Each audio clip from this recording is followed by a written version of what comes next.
요한복음 10장 28절에서 29절 말씀입니다.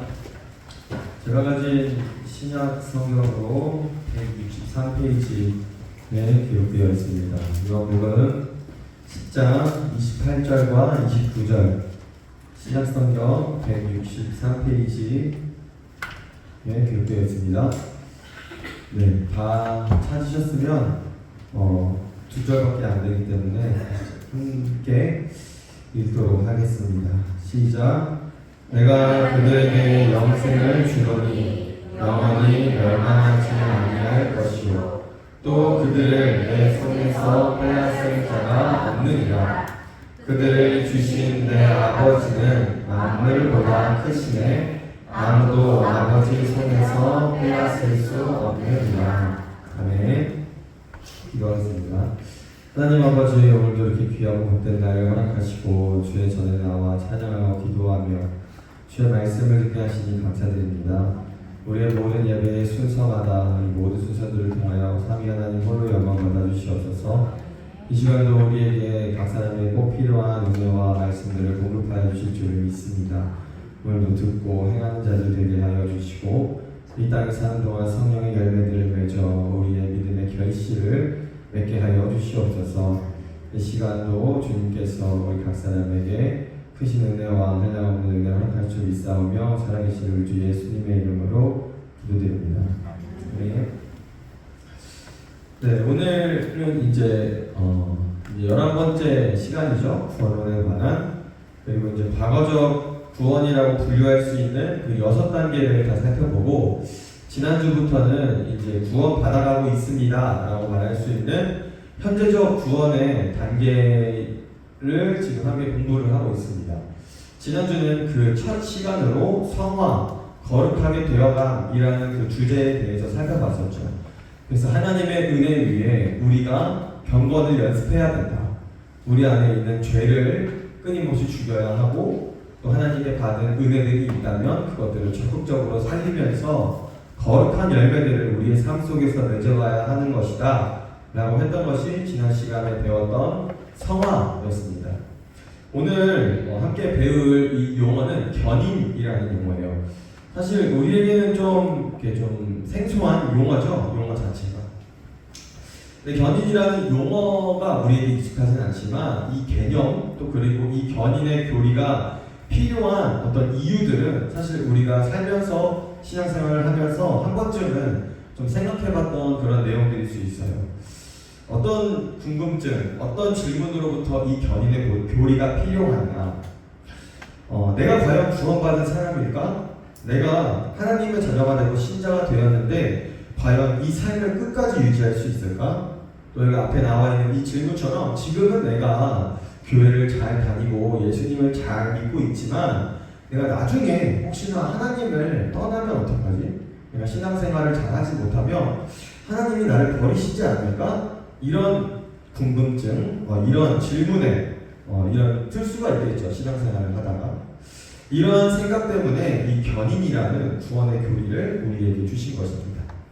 이 신자들에게 견인에 대한 믿음이 있는 것과 없는 것은 또 삶에 굉장히 큰 어떤 차이를 가져올 수 있겠죠.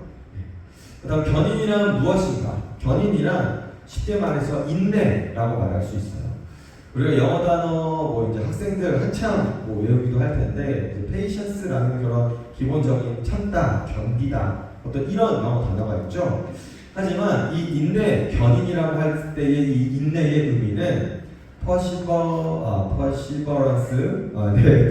perseverance, 이렇게 이 단어를 사용하고 있습니다.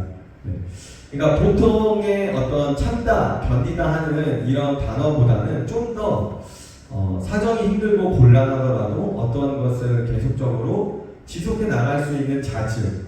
그러니까 우리나라 사자성어로 치면은 백절불굴의 정신이다. 어떤 이런 정신들을 들어봤죠? 이 백절불굴에 나온 이 정신이 어떠한 난관에도 굽히지 않고 이겨나가는 이 인내를 말하고 있는 것이 바로 견인에서 말하고 있는 이 인내입니다. 지난주에 우리가 함께 살펴봤던 성화를 비롯해서 현재적 구원으로 분류되는 일들은 하나님의 일과 우리의 노력이 함께한다고 했습니다. 그리고 성화가 하나님의 은혜 위에 경건 연습을 쌓는 일인 것처럼 오늘 함께 살펴볼 견인 역시 하나님의 말씀의 근거 위에 우리의 인내가 있어야 한다는 것을 말하고 있습니다. 만약 자신이 구원을 받았는지에 대한 확신이 없다면 마치 살얼음판을 걷는 것처럼 불안하고 두렵고 하는 그런 마음으로 긴장하면서 살게 될 것입니다. 그러나 우리가 가진 믿음이 절대로 중간에 탈락되지 않는다는 그런 하나님의 확실한 말씀의 근거가 있다면 우리가 신앙생활을 하면서 어려움에 처할 때 그리고 낙심될 때 죄를 지을 때조차 인내하면서 이 신앙의 길에서 벗어나지 않을 수 있게 됩니다. 한마디로 신앙을 회복할 수 있게 된다 이렇게 말할 수 있겠죠. 더 나아가서 우리의 마음속에서는 그 누구도 어떤 것도 흔들릴 수 없는 그리스도의 평강이 넘칠 것이다. 이러한 어떤 유익을 얻을 수 있는 것이 바로 견인의 교리를 잘 이해하고 잡고 있는 사람에 대한 어떤 유익이다. 이렇게 말할 수 있을 것입니다. 우리 앞에 나와 있는 성경 구절 같이 읽어보겠습니다. 시작.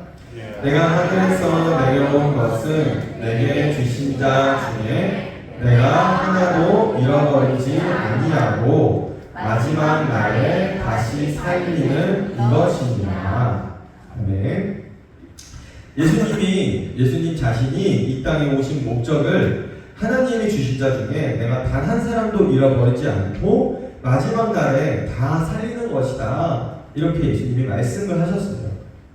예수님이 단 한 사람도 잃어버리지 않겠다는 것은 우리가 구원을 받으면 예수님이 우리의 구원을 절대 잃어버리지 않게 해주시겠다라고 말씀하시는 것입니다. 우리 사람은 능력이나 또 의지의 부족으로 인해서 잃어버리는 것들이 있어요. 뭐 어떤 해야 되는 일을 잃어버리기도 하고 우리가 소유한 물건들을 잃어버리기도 하죠. 하지만 하나님은 자신이 택하신 자들을 단 한 사람도 잃어버리지 않고 모든 사람을 구원하신다고 말하고 있습니다. 예수님은 세상 끝날까지 우리와 함께 하신다고 성경에 분명히 약속을 하셨죠. 오늘 본문 말씀을 다시 같이 한번 28절만 읽어보도록 하겠습니다. 시작. 내가 그들에게 영생을 주노니 영원히 멸망하지 아니할 것이요 또 그들을 내 손에서 빼앗을 자가 없느니라. 아멘. 여기서 빼앗을 자가 없다라는 이 표현, 내 손에 있는 것은 누구도 빼앗을 수 없다라고 하신 말씀의 표현에는 누군가가 내 손에서 빼앗고자 하는 사람이 있다는 것입니다. 그리고 이 손에서 빼앗고자 하는 자가 바로 마귀입니다. 예수님이 십자가에 달리시기 전에 베드로에게 이런 말씀을 하셨어요. 사탄이 너를 밀가부르듯 하려고 요구하였으나 내가 네 믿음이 떨어지지 않기를 기도하였노니. 우리가 이 땅에서 신자로 살아갈 때 우리의 구원을 빼앗으며 우리를 멸망시키려고 마귀라는 이 존재는, 이 원수는 늘 틈을 엿보고 있습니다. 하지만 마귀보다도 우리가 섬기고 있는 하나님 아버지가 더 강하시기 때문에 그 누구도 우리를 건드릴 수 없다. 성경은 또 이렇게 말하고 있습니다. 우리를 하나님 손에서 빼앗을 자는 아무도 없습니다. 하나님께서 바로 우리를 붙잡고 계시기 때문에 우리의 구원이 절대로 중간에 탈락될 일이 없다는 것입니다. 견인이라고 생각했을 때 우리가 참 생각해야 되는 이미지, 모습이 바로 이 앞에 나와 있는 이 서로 손목을 잡고 있는 이 그림이에요. 하나님이 우리를 붙잡고 계신 동시에 우리도 하나님의 어떤 손목을 붙잡고 있는 모습, 이것이 바로 견인입니다. 하나님이 우리를 붙잡으실 때 우리의 손을 잡으시는 게 아니라 우리의 손목을 잡고 계신다. 이 의미가 뭘까요? 사람이 서로 손을 잡게 되면 한쪽 손에서 손을 놔버리면 상대편도 손을 놓을 수밖에 없어요. 하지만 한 명이 손목을 잡고 있으면은 나머지 한 명이 지쳐서 손을 놓게 되더라도 상대방이 그 사람의, 다른 사람의 손목을 계속 잡고 있을 수가 있죠. 우리의 믿음이 약해질 때 내 편에서 손을 놓칠지라도 하나님은 끝까지 우리의 손을 붙잡고 계시다는 것입니다.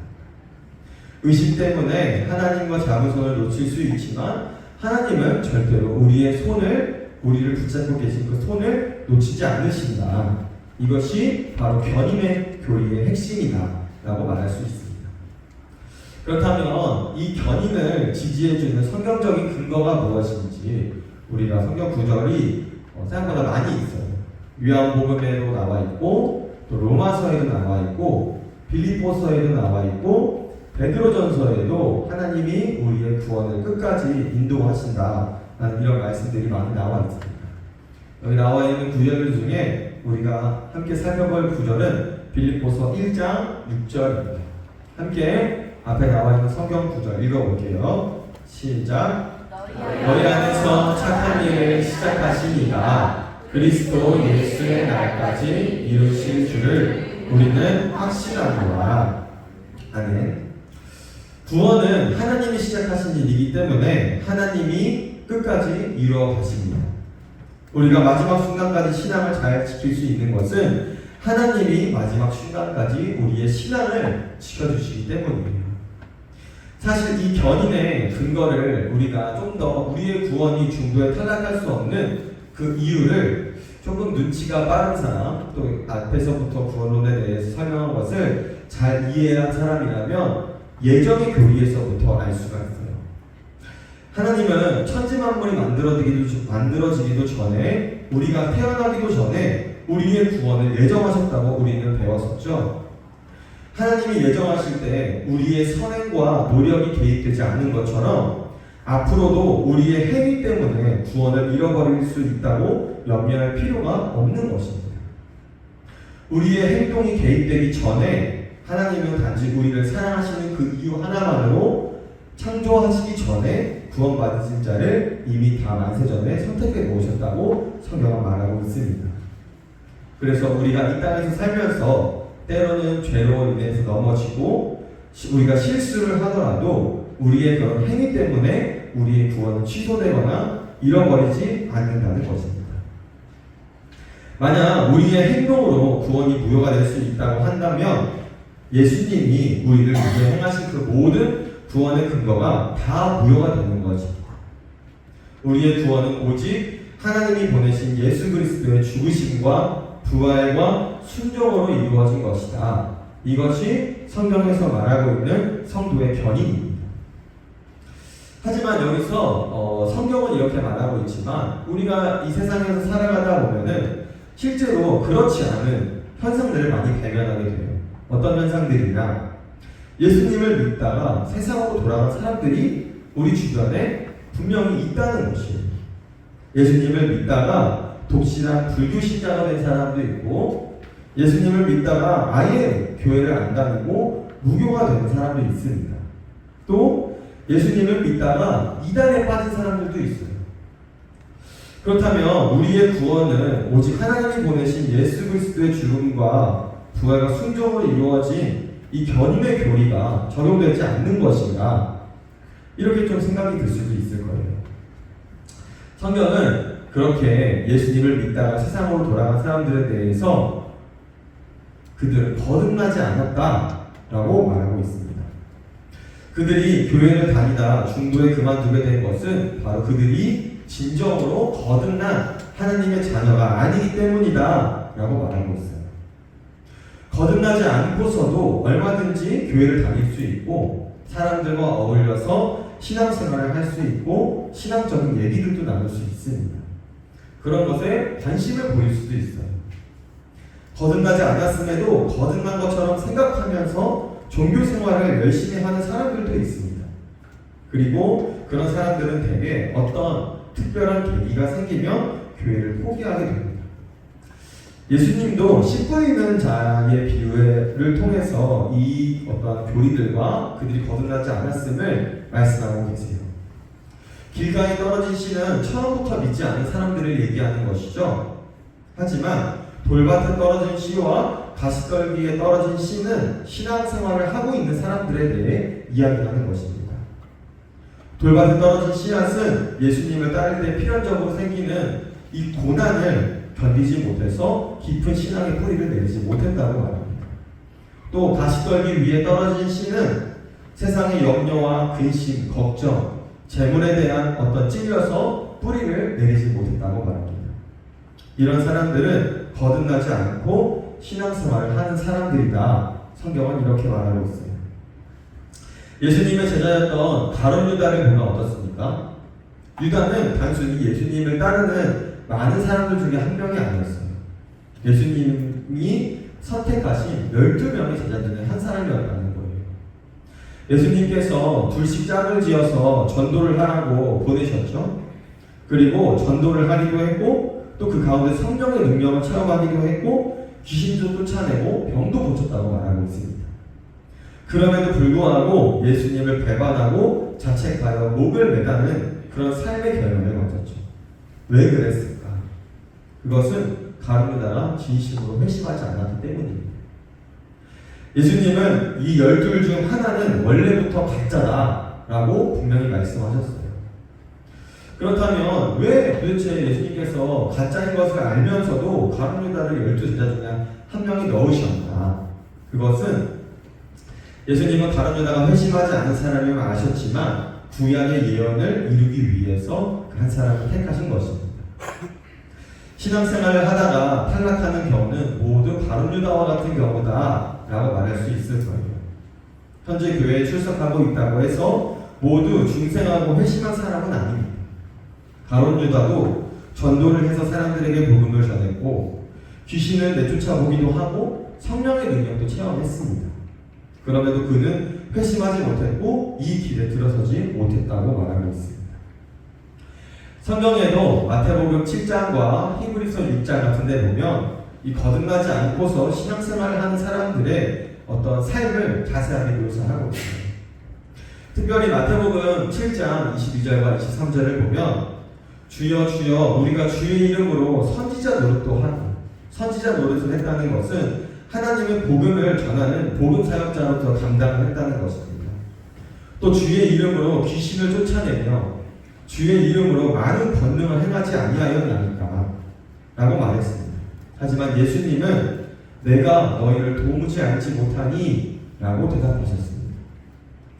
이들은 교회에 들어와서 활동하기는 하고 신앙생활은 했지만 진정으로 거듭난 사람이 아니었기 때문입니다. 참 우리에게 두려운 말씀이죠. 예수님을 믿지 않는 사람도 은사를 체험할 수 있고 기도에 응답받을 수 있고 말씀을 들으며 가슴이 뜨거워질 수 있고 또 거듭난 사람처럼 행동할 수도 있다는 것입니다. 그래서 성경은 우리로 하여금 우리는 그런 가짜 믿음이 아닌지 우리는 진정으로 회심했는지 말씀 앞에서 자신을 늘 점검해 보라고 하는 것입니다. 이런 측면에서 볼 때 우리는 매일매일 말씀 앞에서 자신의 신앙과 삶을 점검하고 기도로 간구하면서 또 두려움과 떨림으로 구원을 이루어 가야 합니다. 그러면 회심한 사람은 전혀 흔들리지 않고 일관되게 하나님을 섬길까요? 또 그렇지도 않습니다. 회심한 사람이라도 일시적으로 낙심하고 좌절할 수 있습니다. 또 교회 안에서 다툼을 일으키고 교회를 떠날 수도 있어요. 부분적으로 타락할 수 있다는 말입니다.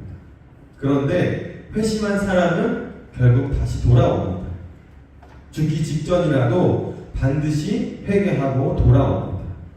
거듭난 신자는 절대로 구원에서 탈락되지 않습니다. 거듭난 신자는 간혹 약해질 수 있으나 때가 되면 다시 다 돌아오게 되어 있습니다. 그래서 우리는 그 누구도 함부로 판단할 수 없고 그 누구도 쉽게 포기해서는 안 되는 것입니다. 오늘의 말씀을 마치고자 합니다. 오늘 견인이라고 하는 것은 하나님의 보호와 성도의 인내다라고 정의할 수가 있습니다.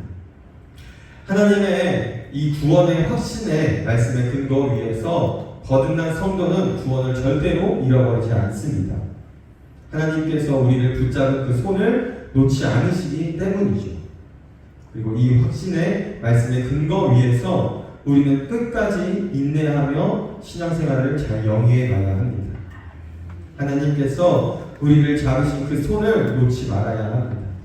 성경은 우리가 하나님을 잡고 있는 것이 아니라 하나님이 우리를 잡고 계신다고 말하고 있습니다. 물론 거듭난 성도에 한해서 말하는 것입니다. 매일 말씀 앞에서 자신을 점검하고 기도로 간구하면서 구원받아가는 우리 모두가 되기를 진심으로 소망하고 기도합니다. 기도하겠습니다.